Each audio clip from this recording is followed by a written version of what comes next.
and her Uber receipts mapped me to room 317. The receipts hit my inbox like polite confessions. "Thanks for riding," they said, as if I'd been the one who crossed town at 11:38 p.m., who tipped generously, who chose the boutique hotel with the lobby jazz and the velvet chairs. They itemized the route, the driver's name, the neat arrival pin over a place called the Bellwether. I hadn't been in a car all week. I stared at the first email thinking it was a glitch. By the second, it felt like handwriting. By the third, same pickup near our apartment, same drop-off at the Bellwether, same time of night, a pattern tight enough to play music. I didn't believe in accidents anymore. I believed in my girlfriend's family plan, which linked our Uber account so she'd never be stranded after late shoots or drunk friends. I believed she'd forgotten to toggle the personal profile back from mine. Nadia breezed into the kitchen that morning in a shirt I love because it looks like she stole it from a gallery. She kissed my cheek with that practiced warmth couples learn when the day expects them to behave. "You left your wallet in the bathroom again," she said, setting it by the fruit like an apology had handled it. "Thanks," I said, and tried not to look at her mouth like it had author credits I hadn't read recently. We went on making breakfast like grown-ups who pay rent on time. She told me about an edit locked at 2 a.m., how the whole team clapped at a screen that didn't clap back. I told her my client wanted a kitchen faucet to look like a solution to climate change. We laughed. We were good at laughing. That was part of the problem. A reasonable man would have asked her, then and there, if the Bellwether had learned her name. I am not always reasonable. I am a director by trade. I know how to hold a beat too long. I wrote the information down in my head in tidy white font and put it on a black background and sat with it flickering. At noon, the Bellwether appeared again in my inbox, this time courtesy of the hotel loyalty program I apparently had just joined. "Welcome back, Marcus," it said. "Your stay in room 317 qualifies for double nights." It even attached a photo of the lobby as if a lobby were proof. The check-in name was mine. The credit card belonged to me. Nadia had booked the room under me because she knows, as all production people know, that a certain kind of world believes men before it believes anyone else. I took a walk to the canal to keep my voice human-shaped. The geese were doing their indifferent monarchy. A woman sat on the bench half a world away and 3 feet to my right, the distance between strangers and confessions. She wore a navy coat with a rip at the cuff and the expression of someone who is good at leaving rooms without slamming doors. "Bad email," she said without looking over, which is how city people offer mercy. "You made the face." "It was very polite," I said. "It thanked me for my loyalty." She smiled into the wind. "They always do." She tapped the bench with 2 fingers. "I'm Myra." "Mark," I said, and then, because it had to land somewhere, Nadia booked a hotel under my name. The Bellwether, repeating ride receipts like a steady drummer. Myra nodded like a person who has been the orchestra and the audience. "Do you want a chase or a kitchen table?" "I want to not perform for a hallway," I said. "I want the part where we talk like the lights are ugly." She handed me a card. No selling, just her number. "In case you need someone to tell you where the seams are." Then she left, a stranger who had done the only honest magic left, made me feel less alone with a fact. By 4, I had a plan ugly enough to be useful. I texted Nadia, "Dinner or a walk?" She replied like a person who trusts the present tense. "Walk. I need air." We met by the bakery that makes bread shaped like humility and followed the route we always take when decisions are due, the long loop past the iron bridge, the shortcut through the park, the last stretch where the river pretends to be ocean. "I got emails," I said when the river had done its first trick. "Uber's under my profile. A hotel loyalty program that thinks I'm a frequent guest of room 317. She stopped. People say that she stopped, but usually they mean a metaphor. Nadia actually stopped, like a dancer who's heard music turn into math. "I'm sorry," she said. The words sounded like they'd been ironed. "I was going to tell you in a better scene." "There's never a better scene," I said, and tried to keep my mouth from breaking its promises. "Is it one person or a tourism board?" "One person," she said, "Evan." "Of course. There is always an Evan, not the same one from other stories. They aren't a species. This Evan was a DP with shoulders like he'd been cast as his own ethics. He and Nadia had shot a campaign together last spring that smelled like money and distant beaches. I'd met him once on a roof, where we did the male ritual of praising the rig and avoiding eye contact with the actual living stakes of our careers. "Do you love him?" I asked, and the wind took half of it and gave me back only the part that mattered. "I don't know," she said, which was a kind of cruelty and a kind of gift. "I know I loved the way he looked at me like I was not a thing to be solved. I know I hate the lies. I know I don't want to lose you, and that sounds greedy, and it is." We walked with our hands at our sides like we were afraid to break each other. Back at the apartment, we made tea because the body sometimes needs ceremony to survive the obvious. We sat at the table under the ugly light and put the truth down between us like a fragile bowl. "I can leave," I said. "Tonight, months pause, you at Maya's, me at my brother. Ugly chairs and sentences that survive mourning. We decide after that whether we're building a house or selling the lot." "Yes," she said, fast enough that I both forgave her and didn't. "And I'll tell him it's a human pause, not a romantic intermission. No rooms, no rides, no 317. We packed enough to make the bed look honest. She took the black dress that turns doorways into opinions, and the hoodie that makes her small on the couch in a way I like.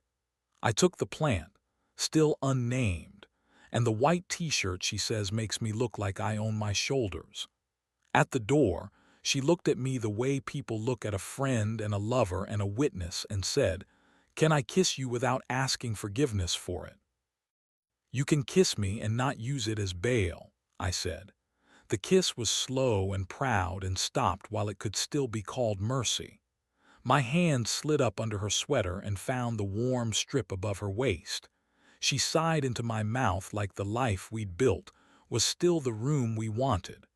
We broke apart because we had decided to be worthy of tomorrow.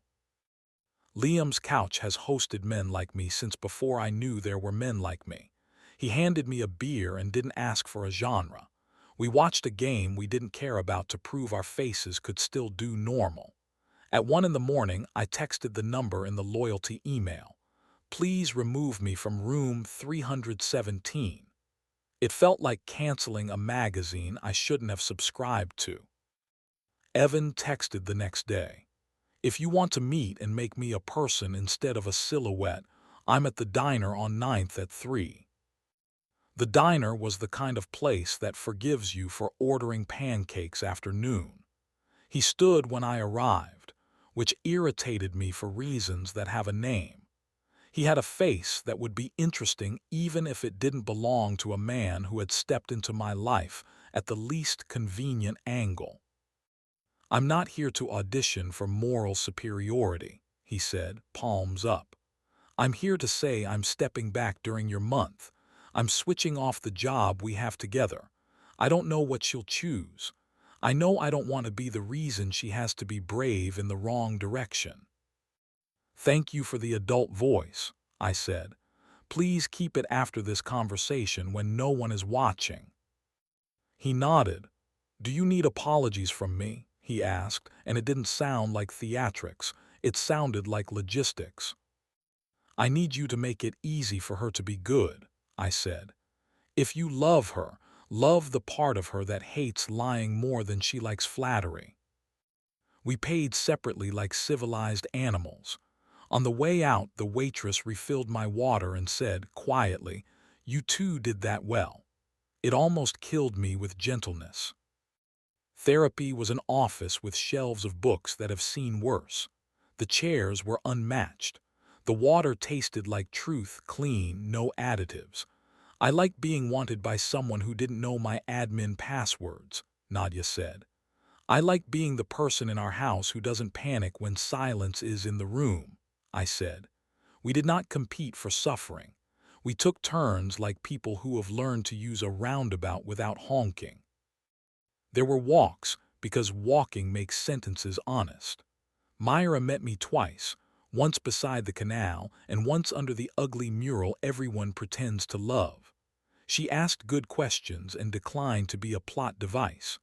We kissed once after a laugh had softened the air and stopped because we are adults who respect mornings. I learned the small geography of her collarbone with my mouth. She learned the exact part of my jaw that undoes me. We kept the rest as restraint, which can be erotic if you're sincere about it. Nadia and I maintained a schedule of gentle, difficult civility. Coffee on Sundays at the cafe that wobbles just enough to keep you awake. 2 questions each time. When did you feel proud of being good this week? And when did you want to be bad and told someone anyway? The answers were never cinematic. That was the point. Around week 3, the bellwether emailed again, this time an apology. "We regret the duplicate account." They merged my name out of room 317. It was nothing and it was ceremony, and I appreciated it more than I wanted to. At the end of the month, Nadia came over with a bag and a face that had stopped dressing for court. We sat at our table and didn't make speeches. "Rebuild," she said. "No monuments, new keys." "Rebuild," I said, "with scheduled boredom, with the truth tax paid weekly, with a ban on hotel mirrors unless we already agree we like the people in them." We kissed the kind of kiss that welcomes you home and doesn't invent a parade. That night we kept our hands warm and our clothes halfway negotiated, the kind of intimacy daylight can endorse. I traced the line of her hip under cotton and stopped when stopping still felt like teamwork. She laughed into my neck and said, "You're obnoxiously decent," and I said, "Only on Tuesdays." We bought a new plant and named it after. We made a ritual of sitting on the floor on Sundays and saying the quiet parts at regular volume. She told me when she missed the flattery, real time, not as a confession debt. I told her when a song made me picture someone else's hands and embarrassed me in my own kitchen. We didn't punish. We adjusted. Evan sent a final message, switched off the project. "I'm here if the version of your life that keeps me around is simple and unspectacular. If not, I'm gone for a while. No cameo." I wrote back, "No cameo," and meant it kindly. Myra texted me a photo of a bench in morning light and wrote, "Present tense is a job." I told her I was working 2 shifts, and she sent a heart that looked like it had paid rent before. The erotics of rebuilding are not what the movies taught me. They are hands in dishwater together. They are the warm shock of skin at a waist when my fingers slide under her t-shirt and decide not to travel further because patience is a love language.